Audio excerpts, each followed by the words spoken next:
Wolbachia, ou son nom entier Wolbachia pipientis, c'est une bactérie qu'on retrouve à l'intérieur des cellules de ses hôtes.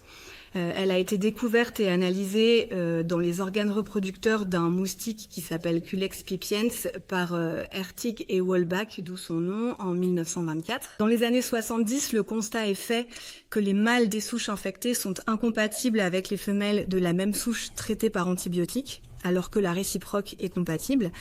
Et on explique en fait cette incompatibilité entre le sperme et l'œuf par la présence ou l'absence des bactéries Wolbachia qui manipulent la reproduction et le développement des hôtes qui les hébergent. L'idée, c'est qu'il y aurait une modification biologique du sperme et l'impossibilité ensuite de pouvoir mener la reproduction jusqu'au bout.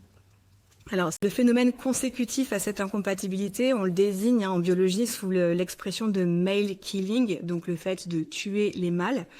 Et donc, il correspond à la mort des embryons mâles par destruction des chromosomes chez certaines espèces infectées.